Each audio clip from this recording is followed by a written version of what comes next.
नमस्कार दोस्तों, मैं प्रिंस सैनी आपका स्वागत करता हूं हमारे चैनल लर्न एंड ग्रो में। आज हम बात करेंगे क्लासिफिकेशन ऑफ टूथड व्हील्स के बारे में। टूथड व्हील्स जिनको आप गियर्स के नाम से जानते हैं, तो इनके कितने टाइप होते हैं, किस तरह से हम इनको क्लासिफाई कर सकते हैं, तो वो सब जानेंगे। इससे पहले हम इसकी इंट्रोडक्शन जान चुके हैं, किस तरह से पावर ट्रांसमिट ये करते हैं वो भी जान चुके हैं, क्यों इनका यूज करते हैं। तो इनकी क्लासिफिकेशन देखते हैं। तो सबसे पहला जो इनको आप क्लासिफाई कर सकते हैं according to the position of axis of the shaft, यानी कि जो शाफ्ट्स होती हैं, मान लीजिए एक शाफ्ट है आपके पास, इस तरह से एक शाफ्ट है और एक दूसरी शाफ्ट है इस तरह से, तो इनकी पोजीशन के अकॉर्डिंग आप इनको क्लासिफाई कर सकते हैं। जैसे कि मान लीजिए अब यहाँ पर इनका जो एक्सिस देखें, इन दोनों शाफ्ट का एक्सिस ये पैरेलल एक्सिस है। इसी तरह से ऐसा भी हो सकता है ये परपेंडिकुलर हो, ऐसा भी हो सकता है किसी एंगल पर हो।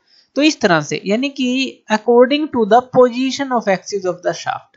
तो सबसे पहले बात कर लेते हैं पैरेलल एक्सिस की। जैसे कि हमने ये बात की कि दो शाफ्ट हैं, अगर आप इनके ऊपर गियर यूज करें, मान लीजिए आपने एक गियर यहाँ पर यूज कर लिया इस तरह से, और एक गियर आपने यहाँ पर यूज कर लिया। अब पैरेलल है शाफ्ट, और ये जो टीथ है इनके ऊपर अगर पैरेलल कटे हों इस तरह से, तो यहाँ पर पैरेलल एक्सिस शाफ्ट का क्या मतलब है कि ये दोनों एक्सिस जो हैं एक दूसरे के बिल्कुल पैरेलल होंगे शाफ्ट के, और उनके ऊपर जो गियर आपने लगाए हैं तो एक दूसरे को वो पावर ट्रांसमिट करेंगे। इस तरह से अगर कनेक्शन हो कहीं पर, जैसे कि यहाँ पर ये दिखाया गया है, स्पर गियर्स आप इनको बोलते हैं।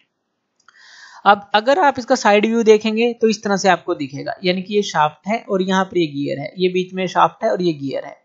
तो इसका साइड व्यू हमने देखा। तो यहाँ पर देखिए ये जो है इस तरह से रोटेट करते हैं और पावर को ट्रांसमिट करते हैं एक गियर से दूसरी गियर पे, या कहें कि एक शाफ्ट से दूसरी शाफ्ट पे पावर को ट्रांसमिट किया जाता है। अगर शाफ्ट जो है इस तरह से पैरेलल हो तो ये पैरेलल एक्सिस हमारे होते हैं और इनको स्पर गियर बोला जाता है। तो ये हो गए स्पर गियर। अब ये जो टीथ हैं देखिए इसके ऊपर जो कटे हुए हैं, ये बिल्कुल पैरेलल है इसके एक्सिस से, यानी कि ये जो एक्सिस है और ये जो टीथ हैं ये बिल्कुल पैरेलल ही है इस एक्सिस के। तो इस तरह के गियर्स जो होते हैं वो स्पर गियर होते हैं। लेकिन अगर हम इसको कुछ एंगल पर काट दें, जैसे ये तो स्ट्रेट है एक्सिस के साथ बिल्कुल पैरेलल है, अगर हम इसको कुछ एंगल पर काट दें इस तरह से, जैसे कि यहाँ पर ये दिखाया गया है, तो यहाँ पर ये जो हमारे गियर टीथ हैं ये इस एक्सिस के इंक्लाइंड है, कुछ एंगल पर हैं। तो इस तरह के जो गियर होते हैं उनको हम बोलते हैं हेलिकल गियर्स। तो ये हमारे हो गए हेलिकल गियर। और अगर आप जो है इस तरह से, यानी कि एक ही आपके पास जो टीथ कटा हुआ है एंगल पर, यानी कि एक ही एंगल पर है, तो इसको आप सिंगल हेलिकल गियर बोल देते हैं। सिंगल, वैसे तो हेलिकल गियर हो गया, ये एंगल पे कट है, और अगर एक ही तरह से हैं जैसे ये है तो ये सिंगल हेलिकल गियर है। इसी तरह से अगर दो तरह के एंगल पर आपके पास टीथ हो इनके अंदर, जैसे एक ये इस तरह से, तो ये जो होता है हमारा, इसको आप बोलते हैं डबल हेलिकल गियर। तो ये हो गया हमारा डबल हेलिकल गियर। और ये जो डबल हेलिकल गियर है इसको आप हैरिंग बोन गियर भी बोलते हैं। तो ये नाम भी आप याद रखिएगा।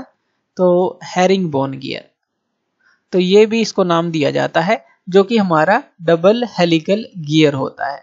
तो इस नाम से भी अगर बोलेंगे तो आपको सीधा समझ जाना है कि ये डबल हेलिकल गियर है।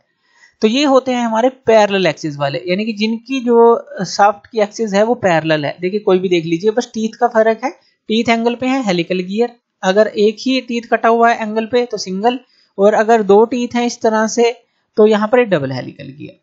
नेक्स्ट हम डिस्कस करते हैं जो कि है नॉन पैरेलल एक्सिस और इंटरसेक्टिंग, यानी कि अब जो दो हमारी शाफ्ट होंगी उनके एक्सिस पैरेलल नहीं होंगे लेकिन इंटरसेक्ट करेंगे। इंटरसेक्ट कैसे करेंगे, अब यहाँ पर देखिए, ये जो है इस तरह से एक्सिस है शाफ्ट का, और ये जो एक्सिस है ये इस तरह से है, यानी कि ये यहाँ पर मीट कर रहे हैं, इस पॉइंट पर मीट कर रहे हैं। इंटरसेक्ट तो ये कर रहे हैं लेकिन इनके एक्सिस नॉन पैरेलल है। तो इस तरह के जो हमारे गियर्स होते हैं, यानी कि नॉन पैरेलल लेकिन इंटरसेक्ट करते हो, तो उनको हम बोलते हैं बेवल गियर। तो ये हमारे होते हैं बेवल गियर्स। तो ये आप समझ गए होंगे कि ये बेवल गियर्स होते हैं। और इस अरेंजमेंट को हम कहते हैं बेवल गियरिंग। जैसे स्पर गियर को जोड़ते हैं तो स्पर गियरिंग हम उसको बोलते हैं, इसको हम बेवल गियरिंग बोलते हैं। यहाँ पर जैसे टीथ है वो भी इंक्लाइंड कटे हो सकते हैं स्पर गियर की तरह ही, अगर वो इंक्लाइंड कटे हों, जैसे ये इंक्लाइंड हमारे टीथ हैं, तो इनको हम बोल देते हैं हेलिकल बेवल गियर, यानी कि नाम इनका क्या आ जाएगा अब, हेलिकल बेवल गियर, जैसे कि स्पर गियर में था। तो इसी तरह से अगर जो है एंगल पर कटे हुए हैं तो ये हेलिकल बेवल गियर आप इसको बोलेंगे। ये आप समझ गए होंगे नॉन पैरेलल एक्सिस और इंटरसेक्टिंग। नेक्स्ट बात करते हैं नॉन पैरेलल एक्सिस और नॉन इंटरसेक्टिंग। अब इस तरह की अगर आपके पास मान लीजिए एक शाफ्ट जो है इस तरह से, यानी कि जो है perpendicular to the plane of the paper, एक इस तरह से है और एक इस तरह की शाफ्ट है, इस तरह की। तो देखिए ये जो है perpendicular to the plane of the paper है, यानी कि आउटवर्ड आ रही है बाहर की तरफ, और ये जो एक्सिस है इस तरफ है। तो ये जो है हमारा नॉन पैरेलल एक्सिस हो गए और नॉन इंटरसेक्टिंग, ये कहीं नहीं मिलेंगे, यानी कि इंटरसेक्ट नहीं करेंगे। तो इस तरह की जो पोजीशन होती है अगर शाफ्ट की, तो वो नॉन पैरेलल एक्सिस और नॉन इंटरसेक्टिंग हम उनको बोलते हैं। तो इस तरह के जो गियर्स होते हैं, जो इस तरह की जो अरेंजमेंट जिनके अंदर की जाती हैं, तो उनके अंदर जो गियर्स लगाए जाते हैं इस तरह से लगाए जाते हैं। और यहाँ पर देखिए जो ये शाफ्ट का एक्सिस है इस तरह से है और ये जो है इस तरह से है, ये यानी कि ये इस तरह से जाएगा थोड़ा, तो ये मिलेंगे नहीं कहीं पर। तो नॉन पैरेलल पैरेलल भी नहीं होंगे और इंटरसेक्ट भी नहीं करेंगे कहीं पर। इनके जो टीथ होते हैं इस तरह से जो कटे हुए होते हैं, ये काफी जो कर्व सी शेप में होते हैं, इस तरह से कर्व सी शेप में होते हैं। तो ये जो गियर होते हैं हम इनको बोलते हैं स्क्यू बेवल गियर या फिर स्पाइरल गियर आप इनको बोल सकते हैं। तो सीधा आप इनको नाम दे सकते हैं स्पाइरल गियर, यानी कि बेवल गियर का ये एक टाइप है, लेकिन इनके जो टीथ हैं इस तरह से कर्व होते हैं। इनको आप स्क्यू बेवल गियर्स भी बोल सकते हैं और इस अरेंजमेंट को स्क्यू बेवल गियरिंग भी बोलते हैं। तो इस तरह से देखिए जो इस तरह की कोई भी अरेंजमेंट है जिसमें नॉन पैरेलल एक्सिस हो, नॉन इंटरसेक्टिंग हो और इनके जो टीथ है इसलिए कर्व्ड किए जाते हैं, ताकि कर्व शेप में क्यों किए जाते हैं, ताकि यहाँ पर आप जो है मोशन ले सकें। तो इसलिए कर्व किए जाते हैं ताकि इनका जो एक लाइन कॉन्टैक्ट बन सके और मोशन ले सके। तो ये हमारा होता है जो कि हमारा स्पाइरल गियर होता है, जिसको स्क्यू बेवल गियर भी आप इसको बोल सकते हैं। नेक्स्ट टाइप है according to the peripheral velocity of the gear, यानी कि जो उनकी वेलोसिटी होती है गियर्स की उसके अकॉर्डिंग भी इनको क्लासिफाई किया जाता है। जैसे लो वेलोसिटी गियर अगर उनकी जो वेलोसिटी है 3 मीटर पर सेकंड से कम हो, मीडियम वेलोसिटी गियर अगर उनकी वेलोसिटी 3 से 15 मीटर सेकंड के बीच में हो, हाई वेलोसिटी गियर्स या हाई स्पीड गियर्स जिनकी वेलोसिटी मोर देन 15 मीटर पर सेकंड हो। तो इस तरह से आप अकॉर्डिंग टू पेरिफेरल वेलोसिटी भी गियर्स के अकॉर्डिंग उनको क्लासिफाई कर सकते हैं।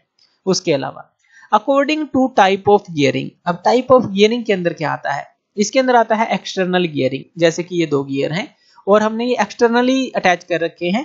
यहाँ पर देखिए यहाँ इसको आप स्पर गियरिंग बोलते हैं वैसे तो यहाँ पर जो हमारा ये व्हील होते हैं, जो लार्जर व्हील होता है इसको तो स्पर व्हील हम बोलते हैं, जो स्मॉलर व्हील होता है इसको पिनियन बोलते हैं। तो ये भी हमें ध्यान रखना है, जो स्मॉलर व्हील होगा पिनियन और ये होगा हमारा स्पर व्हील। तो इस तरह की जो एक्सटर्नल गियरिंग है, यानी कि एक्सटर्नल ही अटैच करें और एक्सटर्नल ही पावर को ट्रांसमिट करें, उसको एक्सटर्नल गियरिंग बोलते हैं। दूसरा आता है इंटरनल गियरिंग, यानी कि गियर के अंदर ही दूसरा गियर हो। अब इसके अंदर एक और चीज आपको ध्यान देनी है कि मान लीजिए अगर ये इस तरफ रोटेट करेगा तो ये जो है इस तरफ रोटेट करेगा, यानी कि जो इनका मोशन होता है वो अनलाइक होता है, अनलाइक मोशन। अगर ये एंटी क्लॉकवाइज डायरेक्शन में मूव करेगा तो ये क्लॉकवाइज डायरेक्शन में मूव करेगा, अनलाइक मोशन आप इसका बोल सकते हैं। लेकिन इंटरनल गियरिंग में क्या होता है, जैसे बाहर वाला गियर है तो इंटरनल गियरिंग में जो बड़ा व्हील होता है इसको एनुअल गियर बोलते हैं, एनुलर गियरिंग। तो एनुलर गियर आपने इसको बोला। और जो नेक्स्ट जो है अंदर वाला इंटरनल आपका गियर है इसको आप पिनियन बोलेंगे। तो ये पिनियन है, यानी कि स्मॉलर गियर यहाँ भी पिनियन है, बस यहाँ लार्जर गियर जो था एक्सटर्नल गियरिंग में स्पर गियर था और यहाँ एनुलर गियर है जो बड़ा व्हील है। तो यहाँ पर देखिए ये जब रोटेट करेगा मान लीजिए इस डायरेक्शन में, तो ये भी इसी डायरेक्शन में रोटेट करेगा। तो इनका मोशन आप कह सकते हैं कि ये जो है लाइक मोशन क्रिएट करते हैं, इस तरह की जो इंटरनल गियरिंग होती है। नेक्स्ट होता है हमारा रैक एंड पिनियन। अब रैक एंड पिनियन के अंदर जो इस तरह का हमारे पास सर्कुलर व्हील होता है ये हमारा होता है पिनियन, और रैक हमारा होता है एक इनफाइनाइट रेडियस का आप व्हील बोल सकते हैं, क्योंकि ये स्ट्रेट होता है और उसके ऊपर टीथ कटे होते हैं इस तरह से। तो यहाँ पर ये होता है रैक। तो ये रैक और पिनियन हमारा होता है।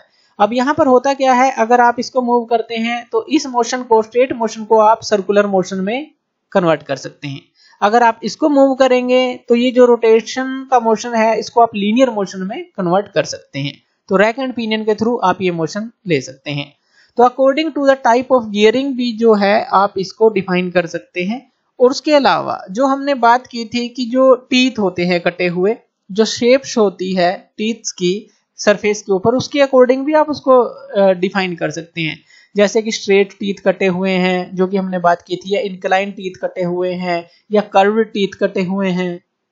तो थैंक यू ये वीडियो देखने के लिए, और इसी तरह के वीडियोस के लिए आप हमारे चैनल लर्न एंड ग्रो पे हमें सब्सक्राइब कर सकते हैं। धन्यवाद।